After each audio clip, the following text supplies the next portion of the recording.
આમાં આપણે જોઈ શકીએ છીએ હરે કૃષ્ણ ફાર્મટેકનું પાયાની અંદર બેઝિક પ્લસ જે પાયાના ખાતર તરીકે ઓળખાય તે આમાં વાપરેલું છે અને તેની સાથે 5 તત્વ માઇક્રોરાઇઝા આ બંનેનું કોમ્બિનેશન કરી અને આ બંને વસ્તુ આમાં વાપરેલી છે.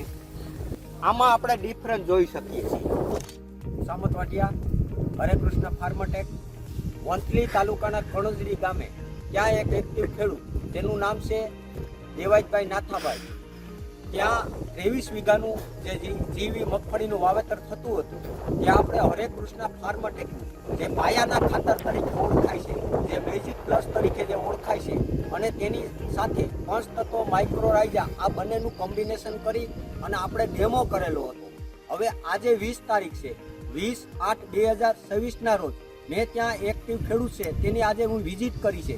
એટલે જે રાસાયણિક ખાતર નાખેલું હતું અને તેની સામે આપણે હરે કૃષ્ણ ફાર્મટેકનું જે 5 તત્વ માઇક્રોરાઇઝા અને મેજિક પ્લસ નાખેલું હતું, આજ ખુદ આપણે એનો ડિફરન્ટ જોઈ શકીએ છીએ. આમાં આપણે જે છે એમાં રાસાયણિક ખાતર નાખેલું હતું અને એની સામે જે 2 થી 2.5 વીઘા છે તેમાં 5 તત્વ માઇક્રોરાઇઝા અને મેજિક પ્લસ નાખેલું હતું ખાતર. હવે આપણે ખુદ ખેડૂત પાસે જઈ અને ખેડૂતને મોઢેથી જ આપણે સાંભળીએ કે જે આપણું આ ખાતર નાખેલું હતું તો એને કેવું રિઝલ્ટ મળેલું છે.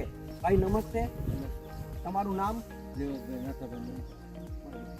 હવે આપણે આમાં ખાતર નાખેલું આ કેવો છોડવો છે?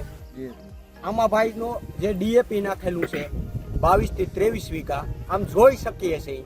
અને આમાં આપણે 5 તત્વ માઇક્રોરાઇઝા અને મેજિક પ્લસ આ બંનેનું કોમ્બિનેશન કરી અને વાપરેલું હતું.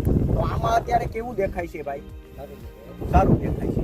હવે તમે આના વિશે જો અત્યારે આમાં આપણે જોઈ શકીએ છીએ કે આમાં સારામાં સારું રિઝલ્ટ મળેલું છે. તો બીજા ખેડૂતને પણ આના વિશે તો આપણે ભલામણ કરીએ ને કે ભાઈ 5 તત્વ માઇક્રોરાઇઝા હરિકૃષ્ણ ફાર્મટેકનું અને પાયામાં મેજિક પ્લસ ખાતર નાખેલું છે પાયામાં, એટલે બહુ સારામાં સારું રિઝલ્ટ મળ્યું છે. હવે તમારા નંબર બોલી દો.